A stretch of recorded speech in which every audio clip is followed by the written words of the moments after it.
I was 27 when this happened. I was doing contract delivery work for a small freight company that handled oversized and specialty shipments, the kind of loads that standard carriers won't touch. Medical equipment, industrial parts, things that needed to get somewhere specific on a tight timeline. The routes were long and the hours were worse, but the money was good, and I'd always been comfortable behind the wheel. This particular run was a straight shot from Albuquerque, down through the southern part of the state. 14 hours if everything went smooth, which it rarely did. I was about 9 hours in, somewhere on Highway 54, south of Carrizozo, deep in the part of New Mexico where you can go 40 minutes without seeing another set of headlights. No towns, no lights on the horizon, just high desert and dark sky in every direction. I had a .357 in the door pocket. Company didn't know about it, and I never asked for permission. Some of the areas I delivered through, it was just common sense. It was late and I was running on gas station coffee, and the kind of focus that kicks in when you're tired enough that your brain stops overthinking everything and just drives. I had maybe 3 hours left on the run. That's when I saw the truck, a pickup, older model, pulled way off onto the gravel shoulder with the hazards going. As my headlights swept across it, I could see the hood was up. My first instinct was to keep moving. I was behind schedule, it was late, and stopping on an empty highway in the middle of the desert at that hour is the kind of decision that sounds reasonable until it isn't. I know how those situations can go, but as I got closer, I saw a man standing at the front of the truck, waving both arms over his head. Not just one hand out, both arms, wide, the kind of wave that says I genuinely need help, and not just a flag down. I thought about my own brother making a run like this alone. I slowed down. I pulled up about 20 feet ahead of him and cracked my window. Left the engine running, left the door locked. He jogged up to my window. Mid-30s, work boots, canvas jacket. Looked like someone who actually worked for a living. Said his radiator had blown, and he was losing coolant fast. Said his phone had been dead for 2 hours, and he just needed to get to the next town to call his wife and get a tow sorted out. He seemed straight, calm, specific, not pushy. Everything he said tracked. I told him I could give him a ride to Carrizozo, about 20 miles back north. He said that worked, thanked me, and asked if he could grab his bag from his truck real quick. I said go ahead and watched him in my mirrors while I sat there. He went to the passenger side of his truck and leaned in through the window. He was over there longer than made sense for grabbing a bag. I kept watching, 30 seconds, 45, a minute. Then the passenger door of his truck opened from the inside. A second man got out. I put my truck in gear.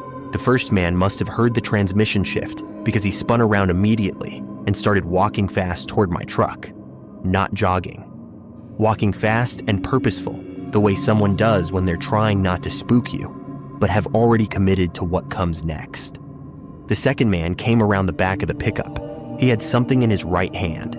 In my headlights, I could see it was a length of pipe or a tool handle, something solid. He wasn't holding it casually. I looked in my passenger mirror and my stomach dropped. A third man had come out of the darkness on the right side of the road and was moving toward my passenger door. 3 of them, pre-positioned, the broken down truck, the guy waving both arms, the long detour to his passenger side. All of it was set up. They'd done this before. You could tell by how little they hesitated. The first man reached my driver's door and grabbed the handle. I put my hand on the .357. I didn't draw it. I just held it where I could feel it and looked at him through the glass and didn't move. He looked back at me, looked down at my hand on the door panel where the weapon was sitting. The window between us was the only thing separating what was about to happen from what actually happened next. He stepped back. I don't know if he saw the gun or just read something in my face, but he took one full step back and held up both hands. Not in surrender exactly, more like a recalculation. I floored it, got back on 54, heading south, and didn't slow down for 15 miles.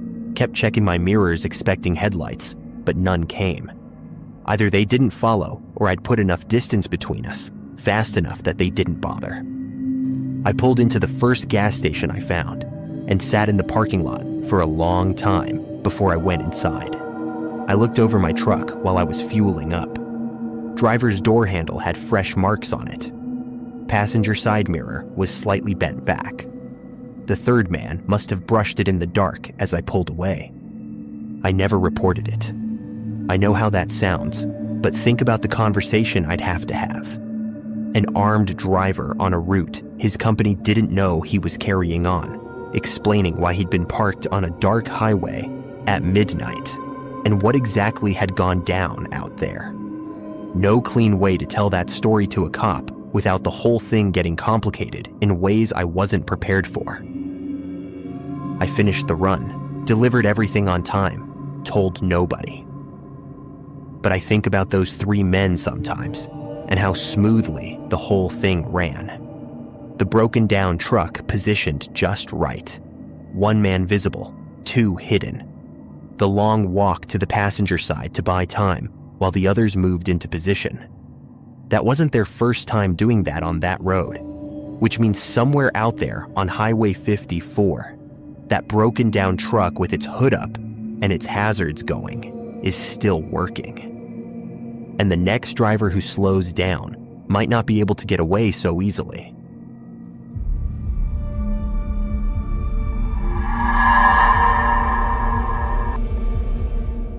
I drive for work, not rideshare, not delivery. I'm a contractor, and I spend most of my day in my truck, going from job to job across the county.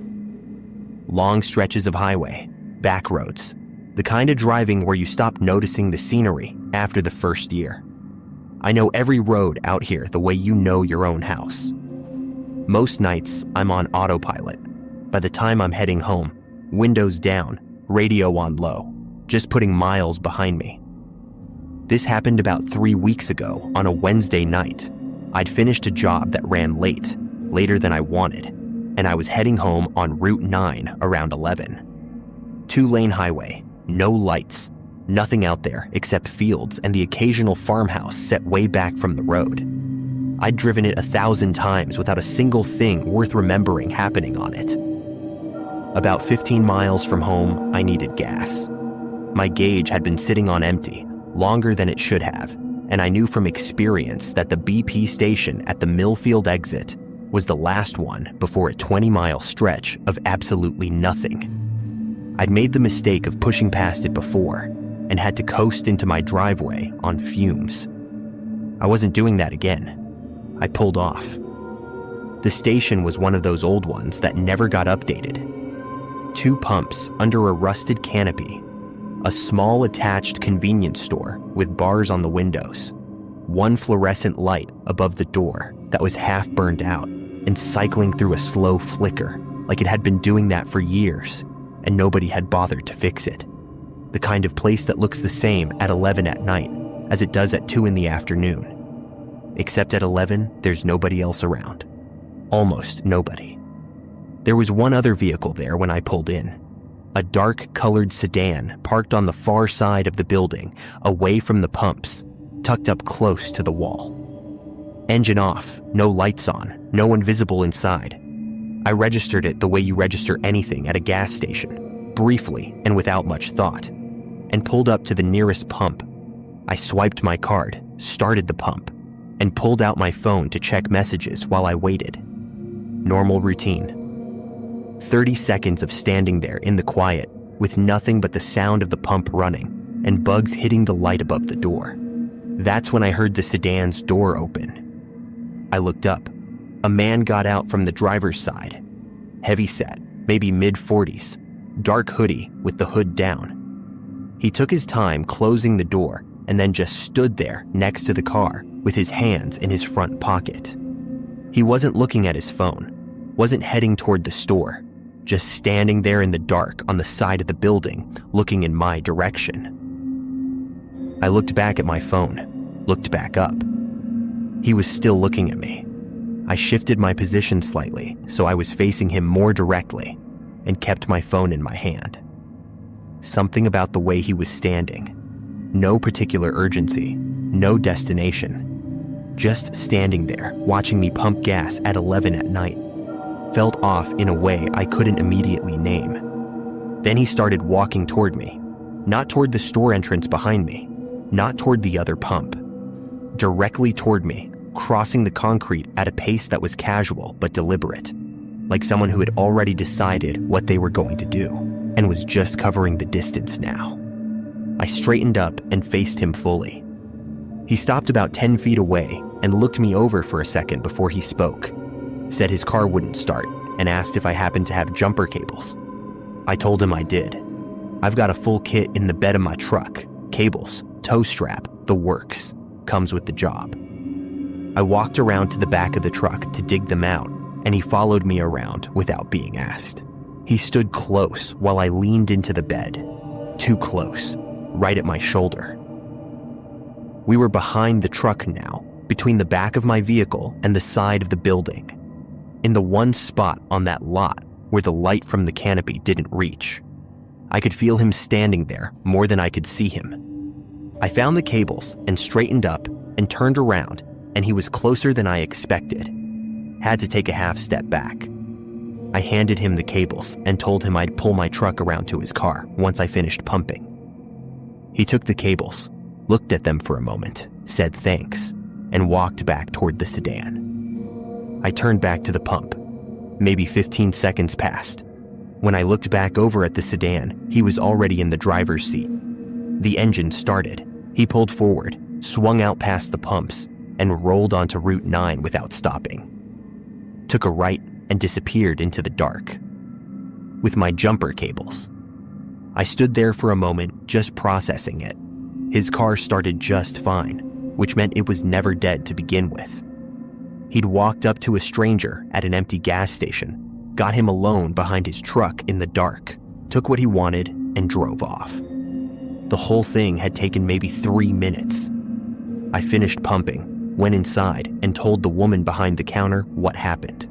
She didn't look surprised, said it wasn't the first time something like that had gone down at this station, and said it in a way that made me not want to ask what the other times were. I got back on Route 9 heading home, still annoyed, mostly just tired, ready to be done with the night. About 2 miles down the road, I picked up headlights in my mirror. Nothing unusual about that. I checked and kept driving. But a mile later, the headlights were closer, noticeably closer. I was doing 60, and whoever was behind me was moving significantly faster than that.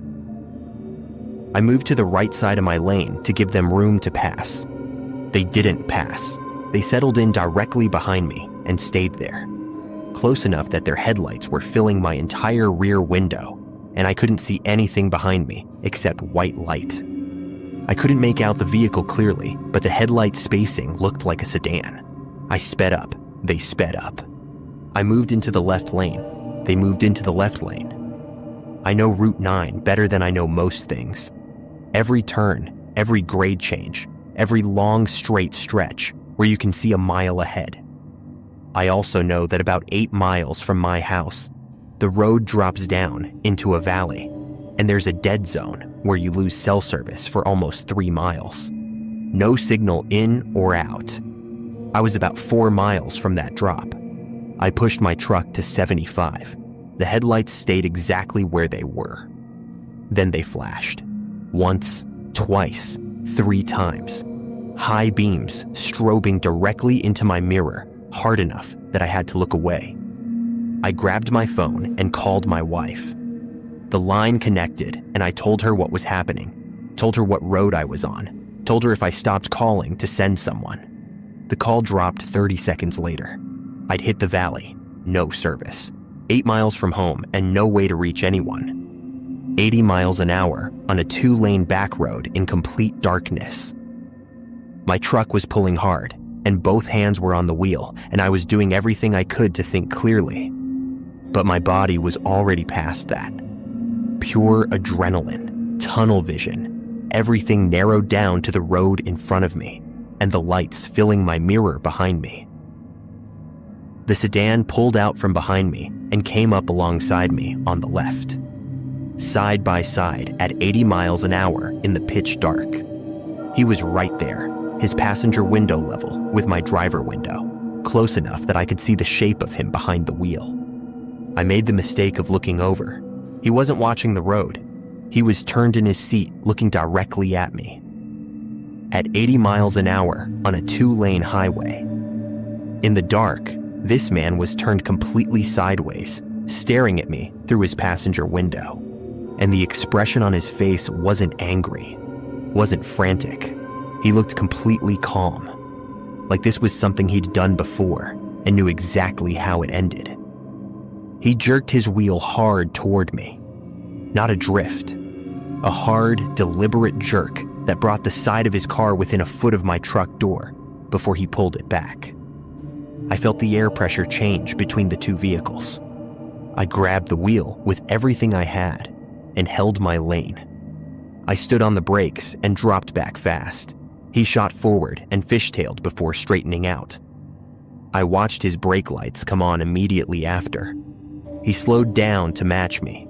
He didn't want distance between us. He wanted me right in front of him. I had maybe 2 miles left in the dead zone. I knew a dirt road up ahead that cut through a farm property I'd done work on twice over the years.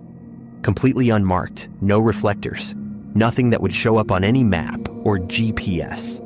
Just a gap in the tree line that you'd have to already know was there to see it at speed in the dark. I kept my speed up and watched for it. When I saw the break in the trees, I yanked the wheel right and killed my headlights in the same motion. Total darkness. I drove that dirt road entirely from memory. One hand on the wheel, the other braced against the door. Every rock and rut in the road coming up through the frame of the truck. I watched in my mirror as the sedan's headlights continued straight down Route 9 without hesitation and disappeared around the bend. I sat in that field with my lights off and my engine running for a long time before I moved. Got home. Called the police from my driveway before I even went inside. Gave them everything. Description of the sedan, the driver, the station, the approximate location of everything that happened on the road. They sent a unit out to check Route 9. Didn't find anything. I haven't heard back from them since. I still drive Route 9 every day for work. Don't have a choice. It's the only direct route across the county. But I don't stop at that BP station anymore, regardless of how low my tank gets. And I don't dig around in the bed of my truck for a stranger who walks up to me in the dark at an empty gas station and stands too close while I'm not looking at him. I think about the way he looked at me through that window sometimes, turned completely sideways at 80 miles an hour. Calm, like the outcome had already been decided and he was just waiting for it to happen. I don't know what he wanted that night, but I know it wasn't jumper cables.